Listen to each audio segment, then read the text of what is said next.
yang ada di dalam kali dan di luar kali menjadi suatu problem yang tidak berkesudahan di Jakarta. Untuk penanganan ke depan diperlukan suatu strategi yang lebih baik, yang mana di dalam penanganan permasalahan tersebut jangan terjadi tumpang tindih dan salah menyalahkan. Sehingga diperlukan suatu konsep yang menyatu, yang holistik, sehingga penanganan menyangkut kebersihan dan pengendalian banjir akan terjadi dengan baik ke depan.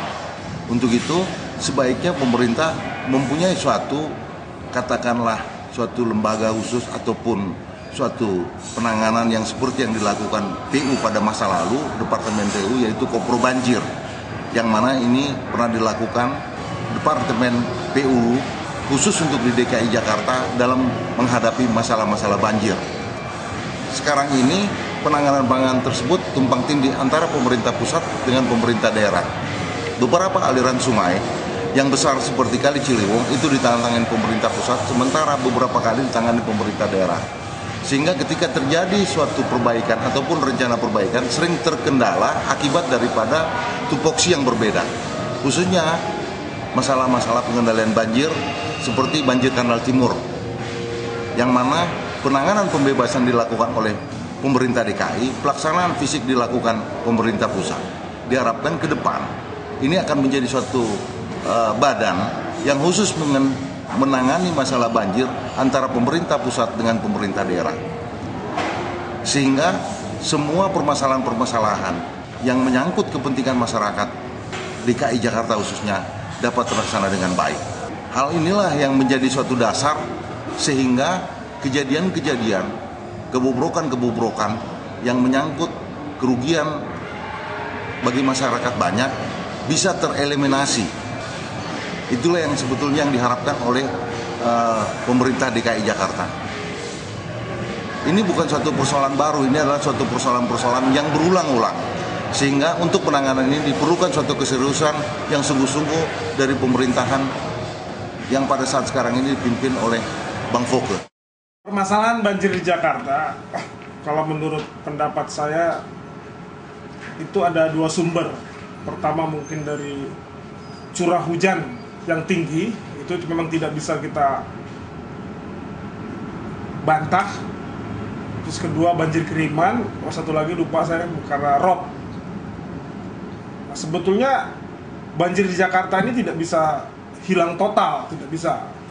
Karena beberapa enclave lah gitu bilang, atau semacam rawa-rawa itu sudah dibangun. Cuma ini bisa kita minimalisir apabila beberapa saluran mikro ini dan saluran makro ini bersih dari sampah, jadi jalannya air ke laut itu cepat. Nah, permasalahan sekarang saya tidak tahu ini betul apa tidak, tapi pengalaman saya, Dinas Pekerjaan Umum belum punya blueprint, peta tentang saluran semua di Jakarta gitu. Jadi dia bisa terkoneksi di mana saluran ini sehingga tidak terjadi pengendapan air. Nah, ini belum ada gitu. Jadi kalau bisa ke depan DPU sudah mulai membuat proyek pembuatan blueprint saluran ini. Karena kalau tidak salah dulu Belanda sudah punya gitu. Nah, saya pernah bikin surat selaku pimpinan organisasi Kemerdekaan Pemuda Jakarta, saya pernah beritahu ini. Cuman yang mungkin tahun depan sudah ada tanggapan. Nah, selain sesudah ada peta atau blueprint saluran ini bisa disosialisasikan kepada masyarakat. Cuman permasalahan kadang-kadang kalau sudah bicara alam, misalnya ada banjir kiriman, rob dari laut, curah hujan yang tinggi, memang kita tidak bisa apa-apa. Saya sendiri merasa, kalaupun saya gubernur, susah untuk mengantisipasi hal tersebut. Paling mengurangi banjir inilah yang bisa. Karena banjir ini juga berkaitan dengan pola masyarakat Jakarta yang masih sembarang membuang sampah. Padahal kita tahu pemerintah provinsi sudah menyiapkan shelter-shelter sampah, sudah ada sosialisasi, tapi masih kurang. Karena mungkin warga masyarakatnya yang kurang mau mengerti atau bagaimana lah. Mengenai salah satu cara mengantisipasi banjir, mengurangi banjir ini seperti dilakukan oleh DPU tahun 2009 dengan pengurukan kali, kalau tidak salah 13 kali, Ini sudah nampak hasilnya. Kesimpulan dari yang saya ungkapkan tadi, ya, saya minta ke depan kepada DPU mempersiapkan peta atau blueprint lah, bagaimana saluran ini bisa jadi. Ini pun ada kaitannya dengan utilitas yang ada di Jakarta. Jadi sampai sekarang masalahnya itu kadang-kadang lucu. PU bikin saluran, ternyata di situ ada kabel apa segala macam. Dan sebetulnya ini ya mungkin karena kesibukan gubernur atau gimana, memang harusnya ada satu badan tak apa gitu, otorita yang nanganin ini semua gitu. Karena ini utilitas dan saluran ini tumpang tindih gitu. Sungai atau kali itu biasanya paling mudah untuk sampah dibuang ke sungai. Nah, untuk mengatasinya, bagaimana kita menggalang partisipasi masyarakat.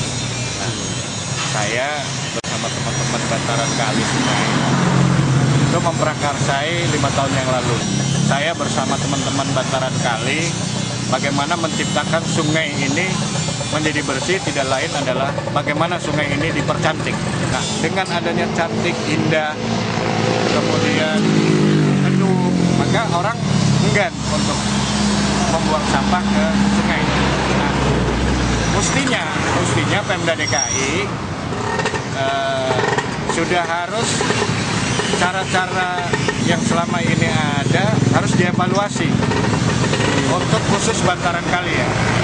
Jadi bantaran kali khususnya di DKI itu jangan dicuekin lah.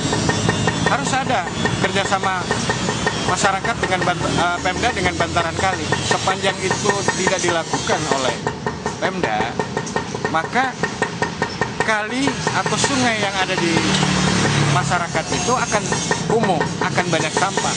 Oleh sebab itu, sudah saatnya dinas terkait, apakah itu PU air, lingkungan, pertamanan, kebersihan, itu bekerja sama dengan masyarakat.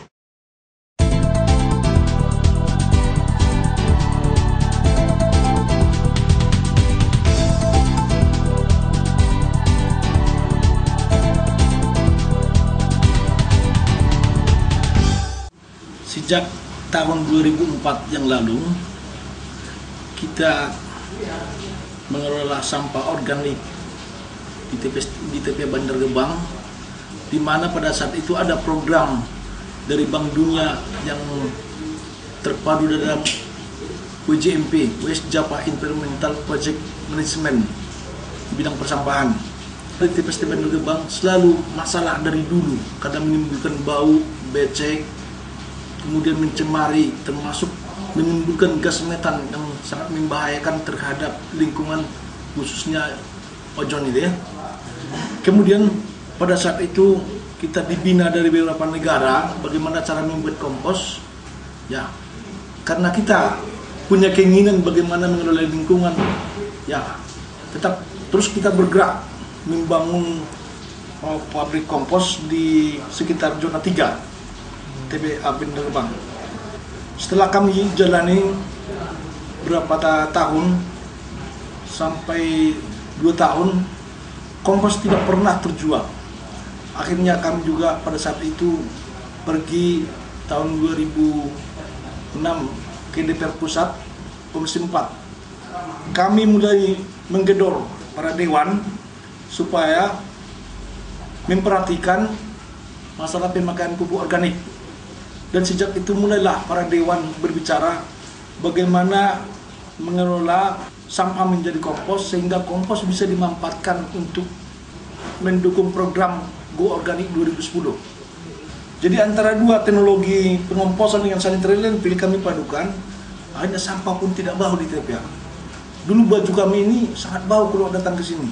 Bahkan 1 minggu, 1 bulan tidak bau, tidak hilang baunya. Tapi setelah ini dipadukan pengelolaan sampah organik menjadi kompos, kemudian pola sanitary landfill diterapkan di TPA, sampah pun tidak bau, lala pun sudah berkurang, kemudian pencemaran pun ke udara sudah bisa diminimasi dengan pola membuat pipa-pipa instalasi atau ventilasi. Ternyata sampah tidak sekedar sampah, bisa dijadikan menjadi bahan baku industri. Atas dasar itulah kami mendorong pemerintah, kami mendukung pemerintah bagaimana mewujudkan TPA Bandar Gebang menjadi TPST. Ada beberapa hal yang mendukung PT Gudang Tua Jaya Geo Navigat. Yang pertama, kami memiliki lahan yang ada sekitar 50 hektar di sekitar TPA Bandar Gebang untuk pengolahan sampah. Karena melihat sampah di TPA Bandar Gebang sudah menggunung semua ya, dengan ketinggian 15-20, tidak mungkin lagi didirikan industri. Ini menjadi satu dukungan yang dipercayakan pemerintah. Kemudian kami memiliki alat berat, ada sekitar 40 unit ekskavator sama bulldozer. Di samping itu juga kami sudah berpengalaman untuk melakukan sanitary landfill, sangat berpengalaman. Di samping kami punya tenaga ahli dari berbagai perguruan tinggi ternama. Di samping punya keahlian yang sudah terampil ketika melakukan kegiatan sanitary landfill, yaitu dengan subkontrak dari pengelola yang terdahulu. Di samping itu juga kami punya program berdasarkan penelitian yang pernah kami lakukan, di mana TPST Bandar Gebang masih memungkinkan untuk membangun industri pengolahan sampah, termasuk industri kompos, kemudian industri recycle, kemudian untuk bagaimana gas metan itu diekstrak, kemudian dijadikan menjadi pembangkit listrik. Jadi gas metan yang selama dia nggak membahayakan bisa kita manfaatkan untuk pembangkit listrik. Ke depan yang pasti akan kami lakukan, yang pertama, kegiatan pola sanitary landfill tetap berjalan.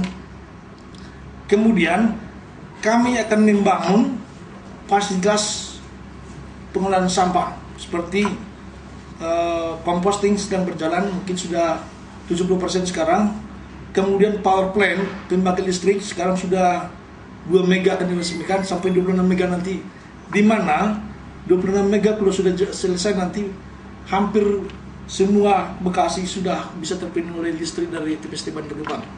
Termasuk Bandar Gebang juga sudah mensupport PAD bagi Kota Bekasi, sehingga ini menjadi aset bagi Kota Bekasi. Kemudian di samping itu juga kami akan membangun Galvat. Ada pola pengolahan sampah dengan menggunakan pirolisis juga. Kemudian kami juga akan membangun di sini bagaimana ini menjadi pusat industri daur ulang, yang artinya semua sampah yang masuk TPST Bandar Gebang nantinya